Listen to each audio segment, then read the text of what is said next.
Donc je me présente, Cynthia Thévenot, je suis présidente de l'association On a eu notre dose en Alsace-Moselle. Exceptionnellement, je vais faire cet exercice d'animation. Normalement, c'est notre vice-président Joël Jekyll. Mais bon, voilà, aujourd'hui, il peut pas le faire. Donc, exceptionnellement, je le remplace. Mais vous le réentendrez très prochainement sur nos prochaines manifestations. Alors, vous dire pourquoi on est là aujourd'hui. Alors, je vous avoue que moi, ça me rappelle un petit peu des souvenirs parce que la première fois que j'ai pris le micro sur cette place, c'était le 10 décembre 2022, lors du premier appel national pour dénoncer justement les victimes des vaccins Covid. Je peux vous dire qu'à cette époque, c'était quelque chose de parler dans la rue de ce sujet qui était très tabou. Depuis, voilà, on va dire que les choses ont un petit peu avancé quand même si le fait qu'on soit encore ici présent aujourd'hui veut bien dire que, a priori, les administrations, l'État, etc. ne font pas le travail sur ce sujet. Et donc, c'est toute la place en fait des associations et de la société civile que de prendre le relais là où il y a des zones grises. Voilà, aujourd'hui on est ici pour parler de ce sujet. Les vaccins Covid, ils sont sortis un petit peu de nulle part très vite. Il y a eu des injonctions inédites et insupportables qui ont été mises en place dans la population générale. Alors les premiers touchés étaient les soignants.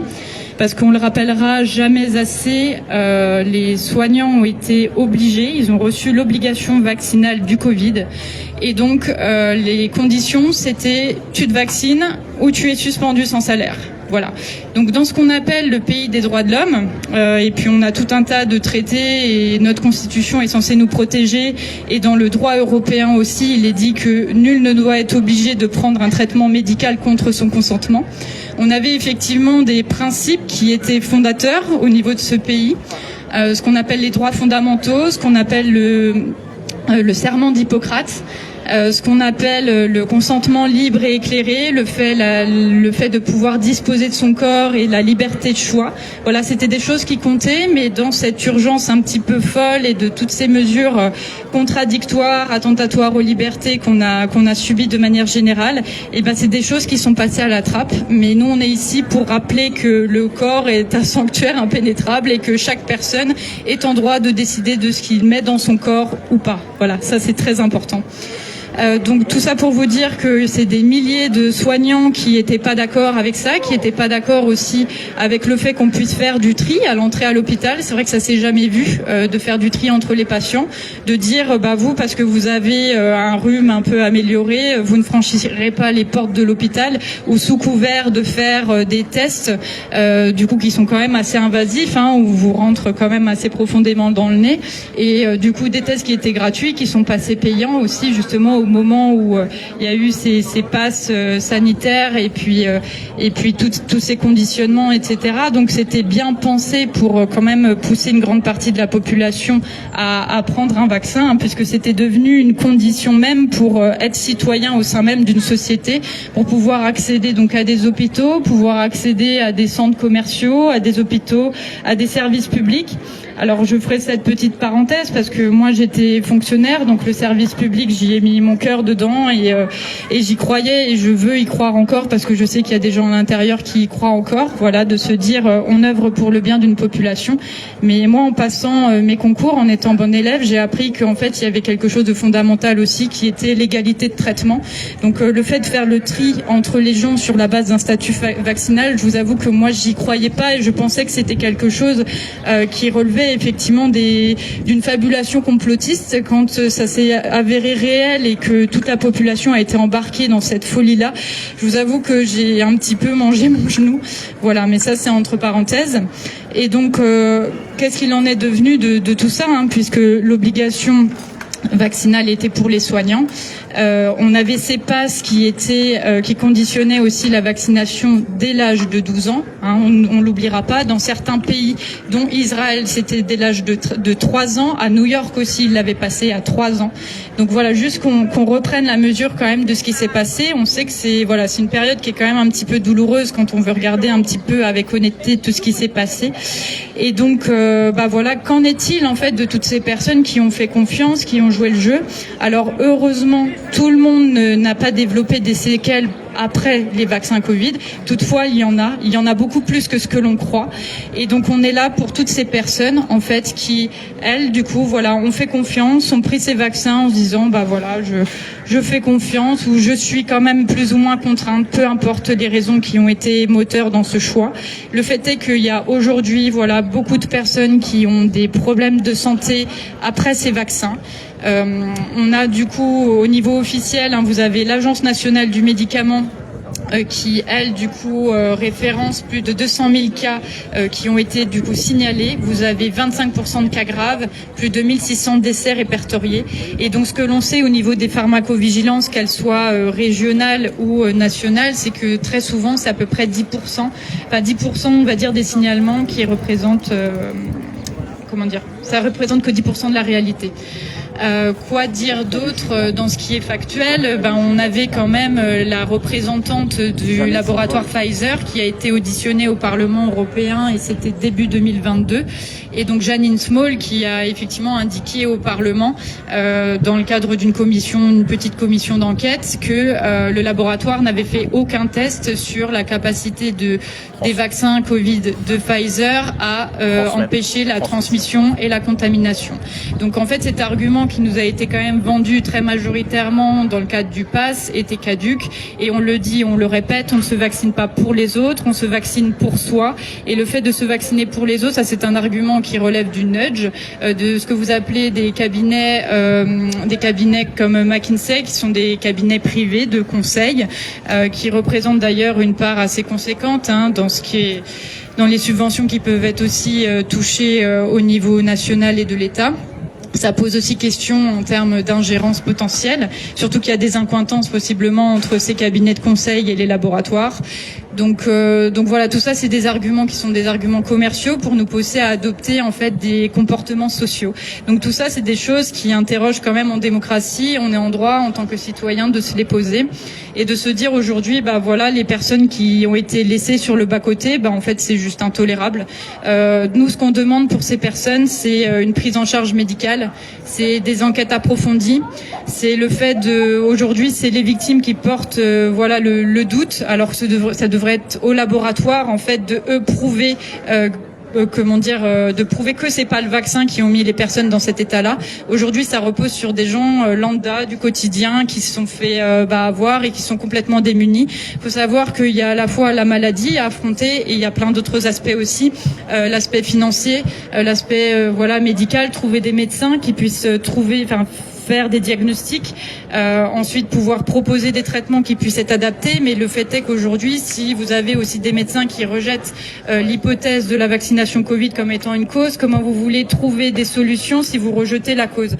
La cause fait partie intégrante du chemin vers lequel on puisse trouver aussi des traitements qui sont adéquats aussi pour ces personnes.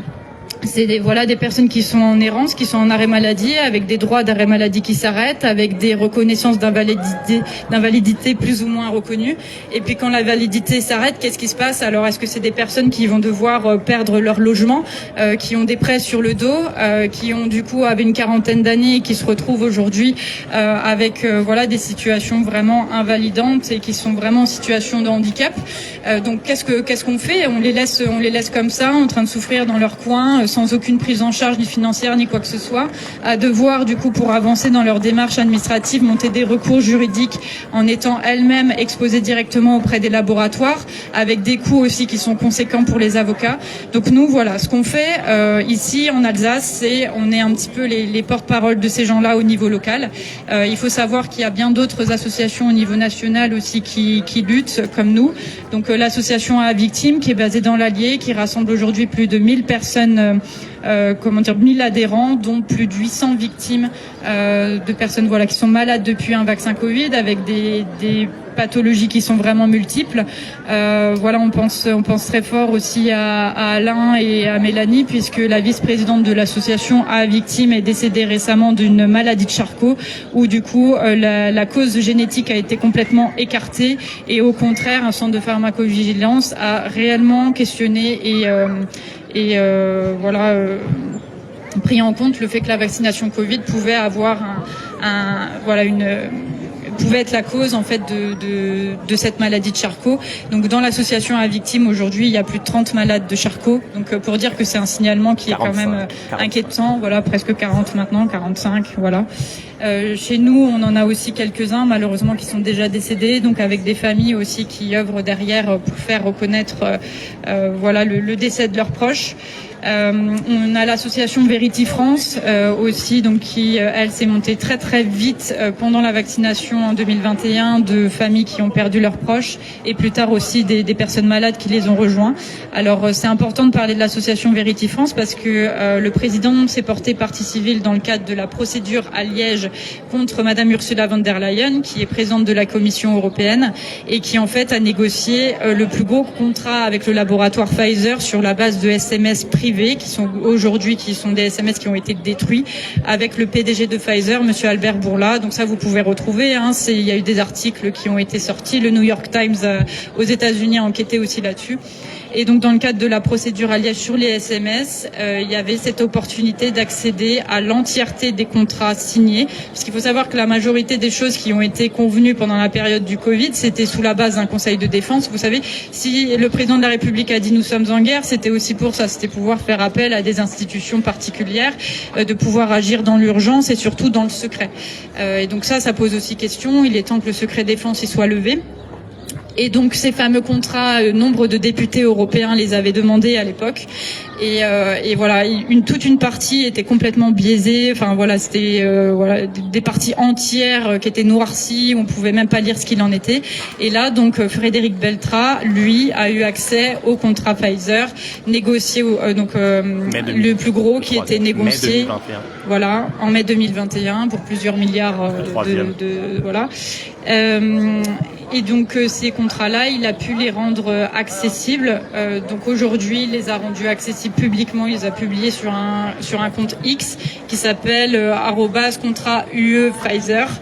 Que vous pouvez retrouver. Nous on les a publiés, on les a envoyés aussi à beaucoup de médias alsaciens et médias locaux et en fait on espère que toutes les associations et collectifs qui œuvrent comme nous fassent aussi ce travail-là pour essayer de le transmettre le plus largement possible. Et encore une fois, nous ce qu'on demande, c'est que les autorités compétentes fassent leur travail, c'est-à-dire que les journalistes enquêtent, que les médecins ils soignent, que les scientifiques ils fassent de la recherche, voilà, que chaque personne en compétence fasse son travail. Nous, on fera pas ça à leur place, on n'est pas compétent là-dessus. Mais par contre, nous, ce qu'on peut faire, c'est relayer une parole, c'est dire qu'il y a un gros souci sur ces vaccins, c'est dire plus jamais ça. Et donc, voilà, je vais en terminer là. Donc, juste vous rappeler que nous, ce qu'on fait, c'est de l'écoute, de l'accompagnement, du conseil. On a mis en place aussi une cagnotte pour aider les personnes qui souhaiteraient déposer des recours en justice, parce que malheureusement, c'est la seule voie qui est possible pour avancer. C'est de faire des démarches en justice. Donc nous, on prend en charge une partie des frais d'avocat, que ça soit pour les soignants qui ont été suspendus, qui sont impactés d'une façon ou d'une autre, et aussi du coup pour les victimes des vaccins et les proches des vaccins.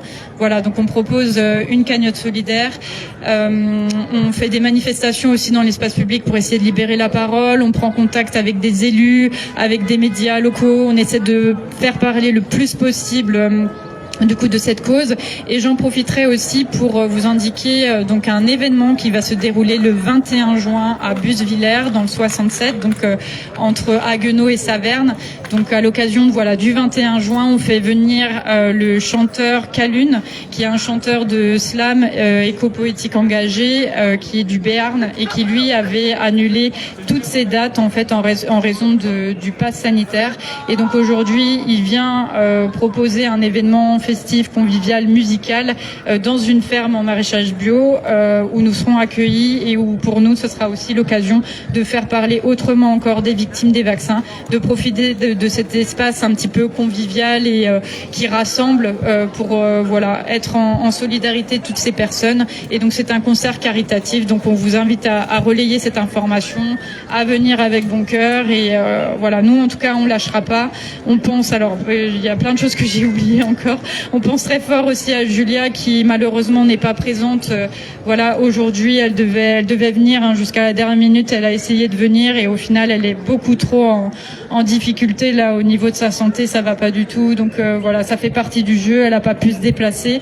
On avait Émilie aussi qui devait venir de Besançon, qui fait partie de notre association et de l'association à victimes et qui elle aussi, voilà, là, elle a pas pu non plus se déplacer. Ça va pas bien. Elle doit rester allongée. Enfin, ça fait partie des problématiques et donc on a aujourd'hui d'autres victimes des vaccins ou proches de vaccins qui sont invitées à prendre la parole et donc je vais commencer surtout avec Aurore qui vient de rejoindre notre CA et qui représentera toutes ces personnes qui sont chez elle en souffrance, alité, avec des douleurs chroniques et c'est pas forcément évident de s'exposer comme ça, de faire cet exercice et on a toujours la chance d'avoir certaines d'entre elles qui ont le peps et l'élan et la disponibilité pour le faire et représenter tout le monde. Voilà, un grand merci à vous.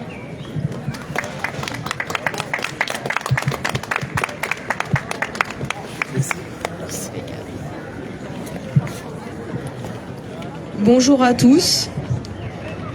Je m'appelle Aurore, je vis dans les Vosges. J'ai 41 ans.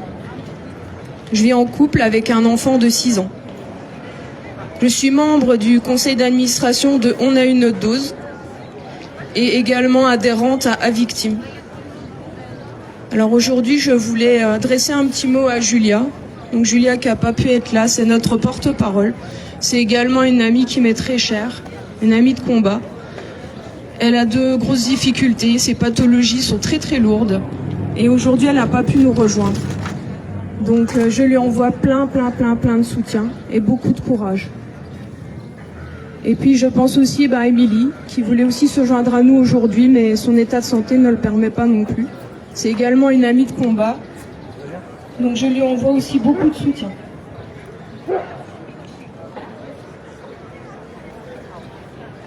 Je souhaite témoigner en tant que victime blessée des injections expérimentales à ARN messager pendant la période Covid. C'est important de le préciser. Vous vous souvenez de la devise de notre pays ? Liberté, bafouée par l'obligation vaccinale déguisée. Égalité, pourquoi les députés, les sénateurs ont été exemptés d'obligation vaccinale? Et fraternité, les soignants suspendus, les non-vaccinés totalement méprisés, exclus de la société? Et oui, tout a été fait pour nous diviser. C'est une période où l'anormal est devenu normal. La peur et la culpabilité, des instruments de contrôle fantastiques. Le discernement envolé et la protection des plus fragiles aux oubliettes. Vous vous souvenez des personnes âgées, vous vous souvenez des enfants, des adolescents, tout ce qu'ils ont pu vivre pendant cette période. On ne doit pas l'oublier. Pourtant, les conséquences sont toujours visibles à l'heure actuelle. Et certains veulent toujours rendre les victimes invisibles. Je pense à toutes les victimes aujourd'hui qui souffrent tellement, et aussi aux familles endeuillées, aux soignants suspendus, méprisés, sans revenus ni aide sociale, à ceux comme Élodie Cazobiel, infirmière, et Michel Procureur, médecin ORL, qui ont décidé de résister pendant la période en faisant des faux passes sanitaires gratuitement pour aider et protéger leurs patients. Ils ont été dénoncés, condamnés et radiés, juste pour avoir sauvé des vies. Je voulais remercier les collectifs et les associations d'être là avec nous pour nous porter. C'est ça que l'on appelle la fraternité. Pour ma part, au vaccinodrome, c'est-à-dire sans service après-vente, j'ai reçu 2 doses de Pfizer en juillet et en août 2021. En juillet, c'était le lot FE 8244. Sur la carte de France, où vous pouvez voir tous les portraits ici, enfin une partie des portraits, donc qui est réalisé par l'association Viac 19 de Dominique Bodino. Il y a donc les portraits des victimes avec les numéros de lots, puisque nous avons été vaccinés avec différents lots. Donc pour mon premier lot donc de FE 8244, sur cette carte de France, il y a 13 victimes concernées. Ces victimes sont de régions différentes, et ont été vaccinés à des dates à peu près similaires. Là, je pense à Julie, qui est une sœur de dose, et également à Marie. En août 2021, pour la deuxième injection Pfizer, c'était le lot FG 9428. Sur la carte de France, les victimes des injections, nous sommes 5 victimes concernées par ce lot, dont Aline qui a été vaccinée enceinte. C'est la maman de Serena, qui a 4 ans actuellement. Elle a développé une tumeur de l'ovaire à l'âge de 6 mois. Et là, elle est à la 4e récidive. Le milieu médical ne comprend pas. Moi, je pense très fort à elle. Et je pense toutes les victimes également. Travaillant dans le médico-social, j'ai été soumise à l'obligation vaccinale pour pouvoir continuer à exercer mon métier.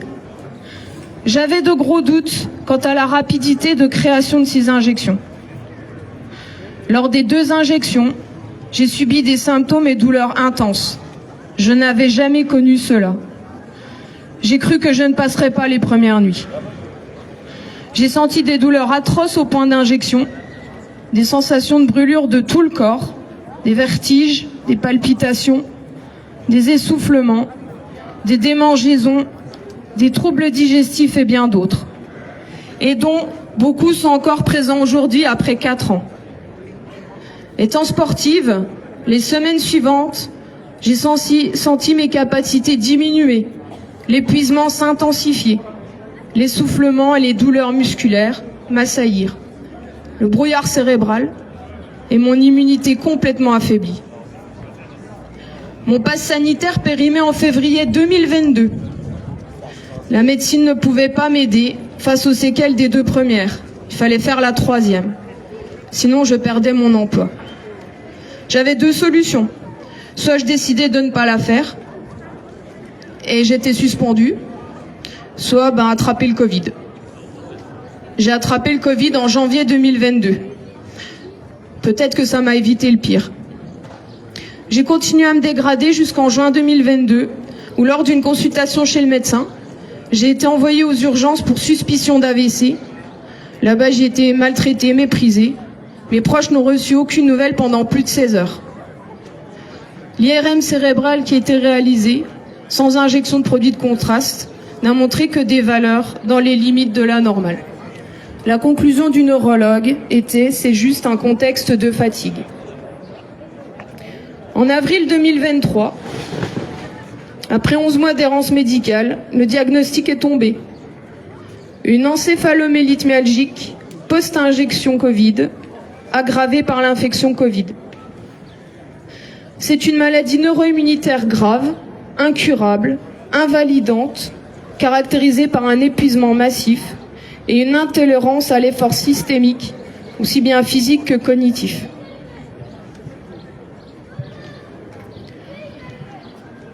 J'ai été également diagnostiquée pour un syndrome d'activation mastocytaire qui peut conduire à des réactions allergiques très graves, voire à la mort.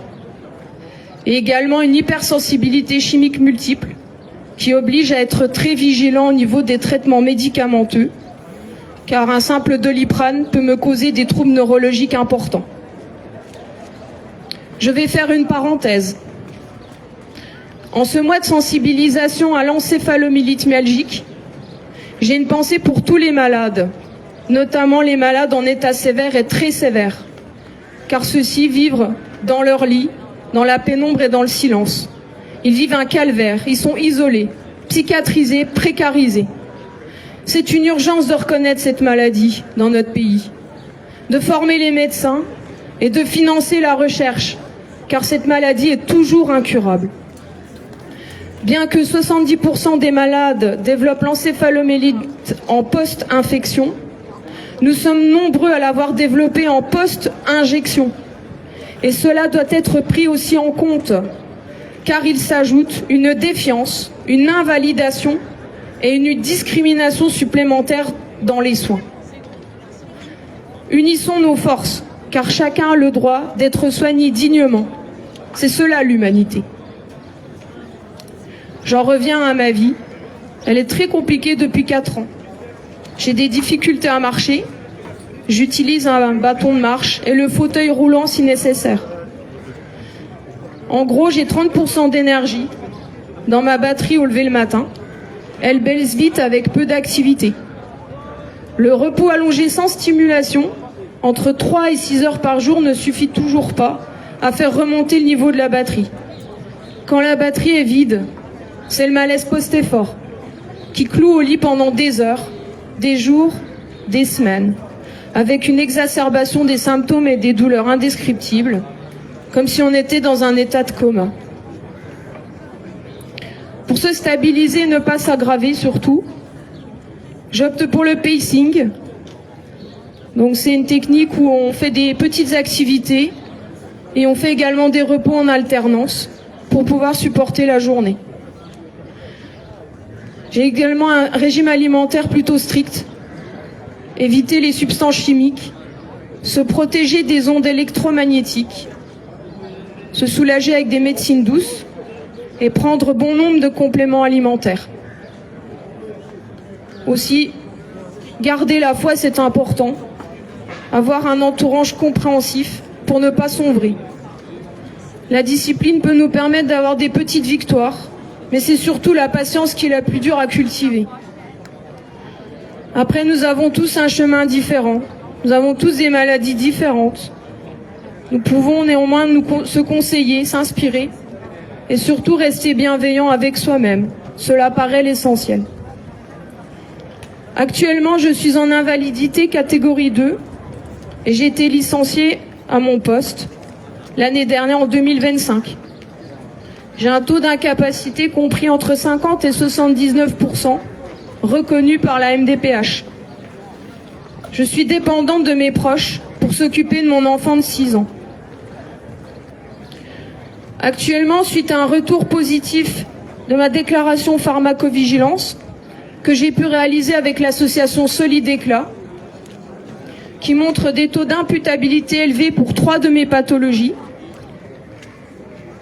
Donc, ce qui veut dire qu'il y a une forte probabilité qu'il y ait un lien entre mes pathologies et les injections Covid. Donc, je constitue une demande de reconnaissance de maladie professionnelle de manière rétroactive avec l'aide de l'association CADJEP, qui est représentée par Elsa Ruilière. Alors certes, j'ai été licenciée pour incapacité à mon poste par mon ancien employeur, mais il faut savoir que les employeurs et les médecins ignorent que les complications liées à la vaccination anti-Covid, dans le cas d'une obligation professionnelle, suit la logique générale des accidents du travail ou des maladies professionnelles provoquées par les agents biologiques ou les actes de prévention. Cette notion a déjà été développée pour d'autres vaccinations professionnelles obligatoires. À l'heure actuelle, la loi aurait disparu, puisqu'elle n'est pas mentionnée. C'est important de faire valoir ses droits, autant pour soi, car c'est plus intéressant financièrement, mais aussi pour l'intérêt général, histoire de freiner l'arrivée de nouvelles obligations vaccinales, qui risqueraient de voir bon nombre de professionnels de santé partir s'ils refusent les futures injections et les conséquences pour les soins nécessaires aux plus fragiles. Il existe le syndicat Liberté Santé qui pourra peut-être défendre les professionnels de santé qui refuseront de se faire injecter lors d'une prochaine campagne vaccinale obligatoire. Et comme le dit si bien ma marraine de cœur, Elodie, donc Elodie Cazebiel, j'en ai parlé tout à l'heure, qui est une infirmière qui a fait des faux passes, qui avait au départ une lourde condamnation, mais finalement la justice a un petit peu adouci la donne. C'est quelqu'un qui s'implique énormément dans les actions collectives maintenant. Et elle dit, c'est la solidarité qui nous sauve. Elle a raison. Ceux qui ont voulu nous diviser, maintenant nous nous rejoignons pour œuvrer ensemble vers la reconnaissance, des prises en charge adaptées et des réparations pour toutes les victimes de la période Covid. Nous n'oublions pas, ça c'est sûr, mais nous ne pardonnons pas au sens littéral. Nous transcendons avec l'amour pour obtenir justice nous-mêmes et faire régner la vérité. Tous les événements actuels, vous entendez parler de beaucoup de choses à l'heure actuelle, je préciserai pas, nous portent à regarder le regard plus loin, vers le respect du vivant en général, et cela pour le bien-être de nos enfants et des générations à venir. Merci à tous. Bravo Aurore.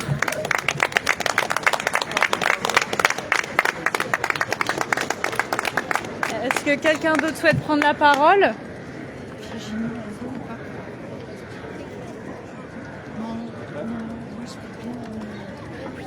Juste après. Alors je vais juste pour ceux qui nous suivent en vidéo prendre le temps de vous montrer des victimes locales. Donc on a Julia qui est d'Haguenau et donc qui a développé plusieurs pathologies comme une péricardite post-vaccinale dès sa deuxième injection, le soir même, qui est en procédure donc avec Pfizer à Paris au tribunal judiciaire. On a Monique de Soufflenheim qui a perdu l'audition avec des acouphènes assez terribles et qui a des problèmes de vertige et qui a beaucoup de soucis aussi au quotidien, qui a développé aussi des problèmes cardiaques par la suite. On a Nathan à qui on pense aussi beaucoup, qui vient de déménager mais avec qui on est toujours aussi en lien, qui a des douleurs métalliques dans la tête, au niveau du point d'injection. Il a des décharges électriques qui l'empêchent aussi de dormir et d'avoir une vie normale il a une trentaine d'années. Aline qui nous a rejoint aussi après une manifestation à Metz, qui a des difficultés aussi d'élocution, des crises d'épilepsie et pas mal de problématiques, notamment aussi cardiaques depuis son vaccin. Claudine qui nous a rejoint en novembre suite à notre manifestation à Haguenau, qui a du coup des vertiges, des douleurs articulaires, musculaires, beaucoup de difficultés à se déplacer, bien qu'elle soit pas si âgée. Donc maintenant elle se déplace aussi en déambulateur. On pense très fort à Alain avec son fils Frédéric qui est décédé 4 jours après sa deuxième dose d'un infarctus assez brutal et le médecin qui le prenait en charge l'a fait injecter 3 fois en 1 mois, 1 fois grippe, 2 fois Covid et c'est à l'issue de la deuxième dose Covid qu'il est décédé vraiment très brutalement. On pense très fort aussi à Fabien Muller qui est du secteur d'Haguenau, qui a développé une sclérose en plaques et qui est dans une situation financière vraiment très très compliquée. Et, on sait vraiment que c'est difficile pour lui, on pense vraiment beaucoup à lui, on lui dit de tenir le coup, de pas baisser les bras et on fera ce qu'on peut pour le soutenir aussi.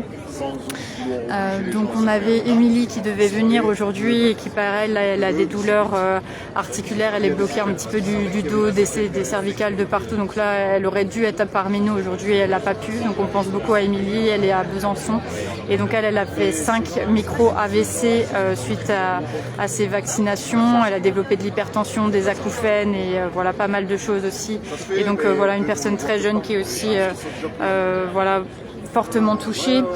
On pense à Valérie de Sedan qui fait aussi partie de notre association et aussi de l'association à victimes qui a l'encéphalomyélite, qui a des gros problèmes à se déplacer maintenant et qui aussi là dernièrement développe des troubles visuels très importants, donc on sait qu'elle est très fatiguée, que c'est vraiment compliqué pour elle financièrement aussi, donc on pense beaucoup à Valérie qui nous avait fait le plaisir de venir à notre soirée estivale de l'an passé.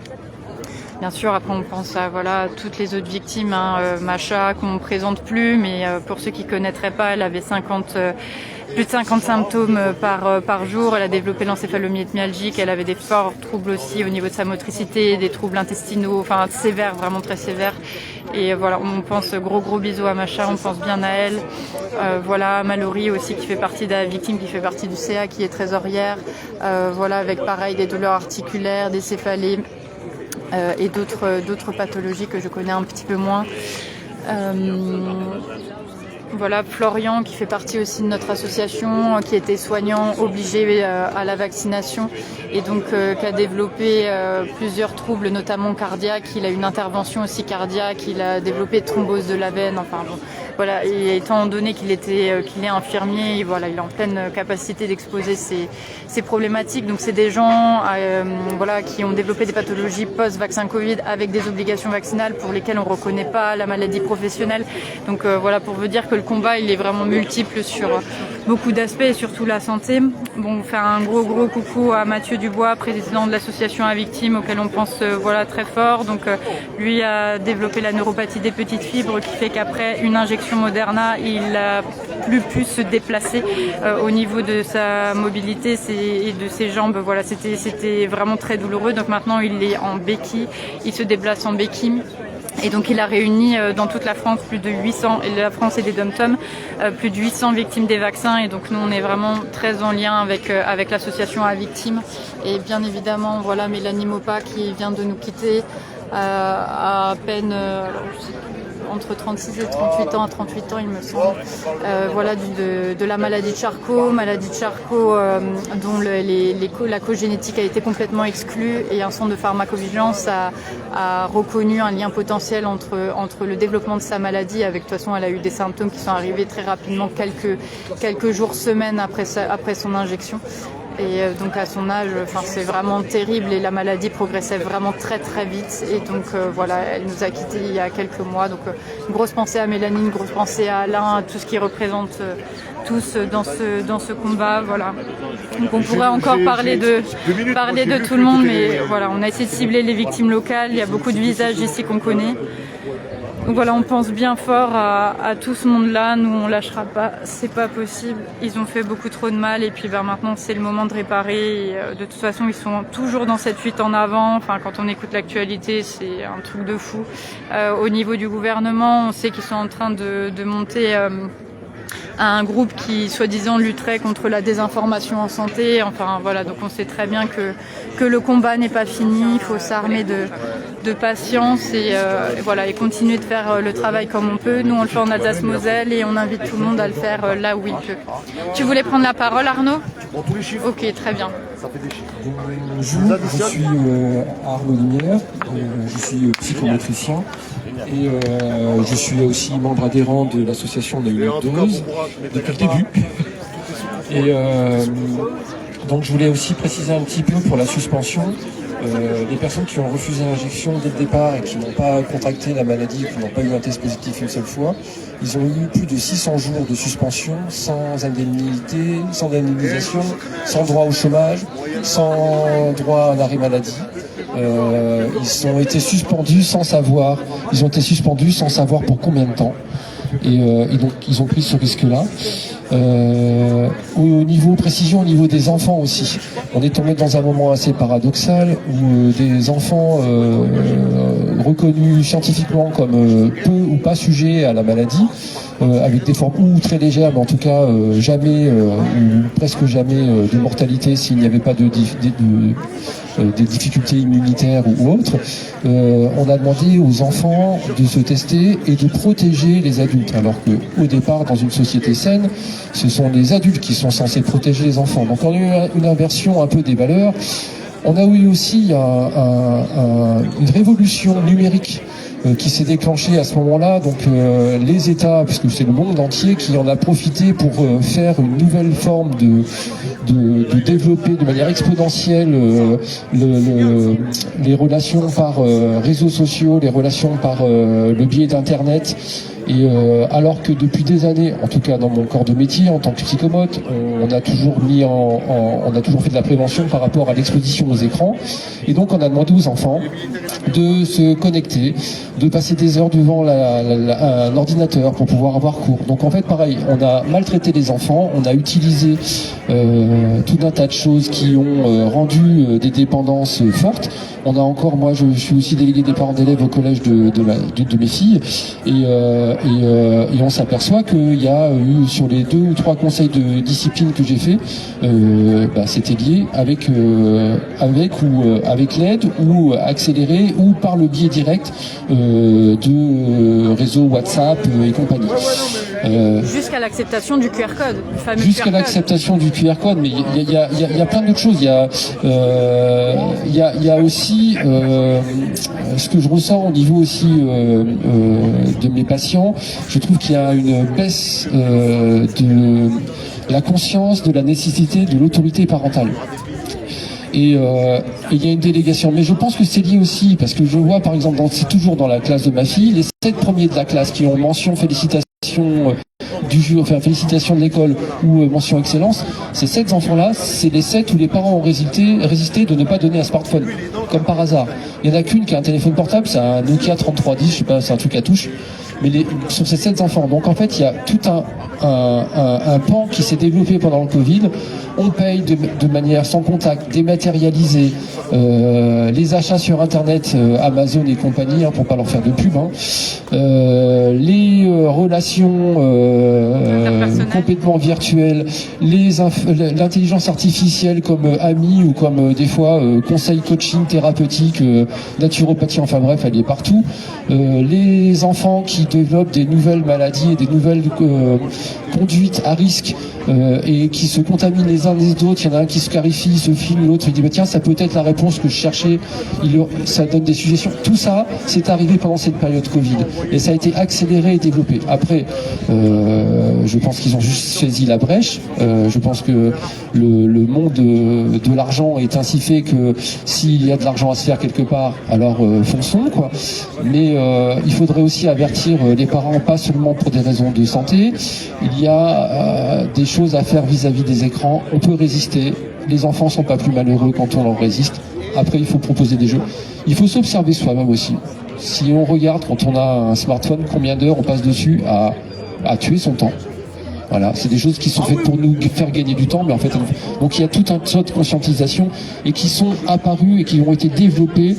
Il y avait déjà des pendant cette période Covid. Et voilà. Pour revenir sur le vaccin, toi en tant que psychomotricien, qu'est-ce que tu aurais à dire à la fois sur tes choix personnels, sur là où tu en es Alors moi, je croyais au vaccin dans le temps.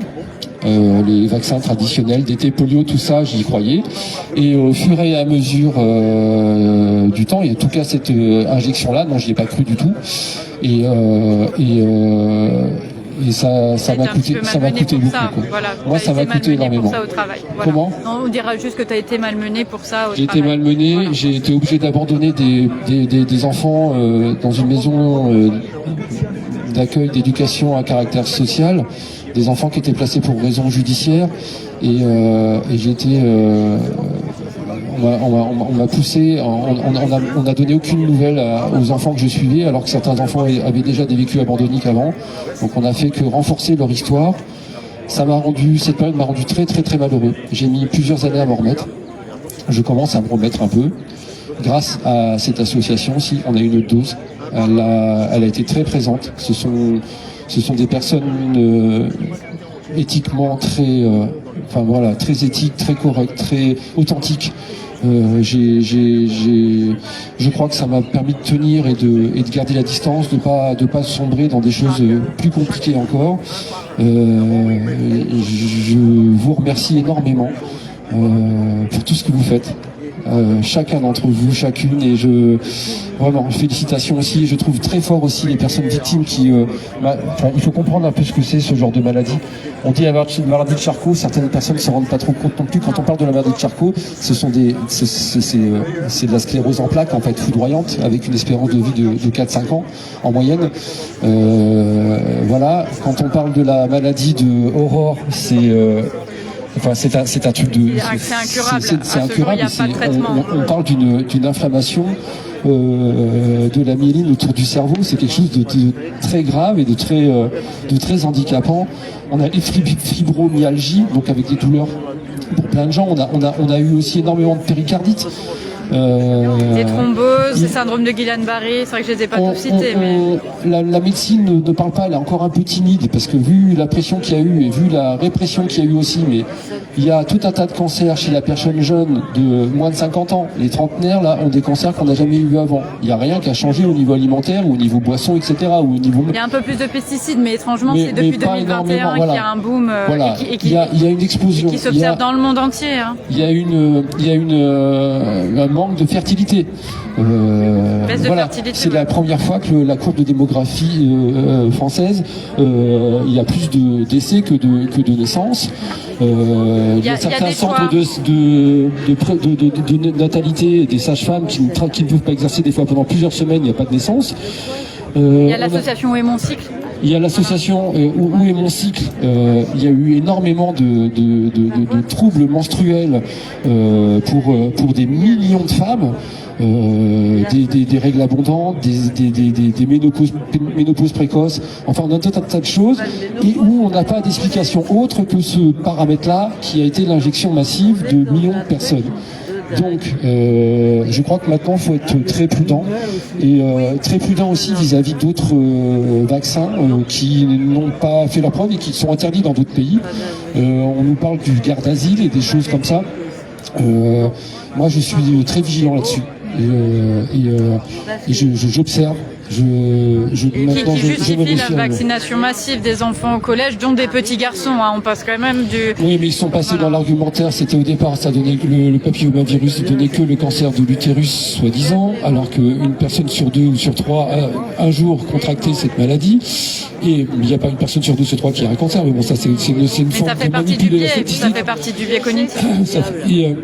Et maintenant, comme ça suffisait pas, parce que les parents voulaient peut-être pas vacciner leurs garçons, parce que le cancer de l'utérus, c'est limité chez les garçons, quoi. Alors ils ont rajouté comme argumentaire. Alors faudrait voir. Moi, je suis pas là-dedans. C'est pas mon métier. Mais cancer de la gorge, cancer de l'anus et du rectum, c'est quand même particulier. Et à Amsterdam, ils ont fait un gros. Voilà, il y a des victimes. Le changement de marketing est particulier. Enfin, j'ai l'impression qu'il y a une pub. On sait pas. C'est très compliqué maintenant de savoir le vrai du faux. On a, en tout cas dans les personnes que je fréquente, il y a énormément de méfiance maintenant vis-à-vis de la médecine traditionnelle et vis-à-vis des intérêts financiers qui sont liés. On sent bien qu'il y a un conflit. On sait bien que les médecins sont pas obligatoirement libres, ils sont aussi la tête dans le guidon. Les médecins de village, ils ont 1000, 2000, 3000 patients à l'année. Ils n'ont pas le temps de lire des analyses de laboratoires extérieurs. Je pense je pense que ça fait partie du problème. Je pense que cette façon d'être tout le temps dedans ne peut pas. On ne peut pas faire attention à tout et puis reconnaître ses erreurs. Pour certaines personnes, c'est narcissiquement problématique. Certaines personnes, surtout quand on se sent intelligent, ou quand on se sait intelligent, de reconnaître qu'on s'est fait avoir, ça peut être compliqué pour certaines personnalités. Voilà, je vous remercie beaucoup. Merci Arnaud. Et merci d'être là, et merci de donner encore aussi de ton temps pour les victimes des vaccins. Voilà. Ah oui, tout à fait, tout à fait. Ah. Il y a un silence.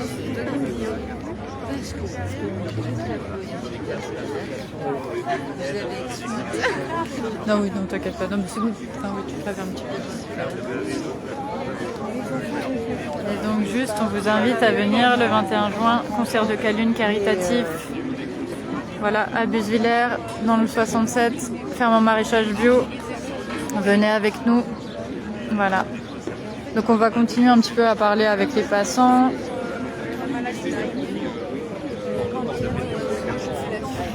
Merci à tout le monde, on continue.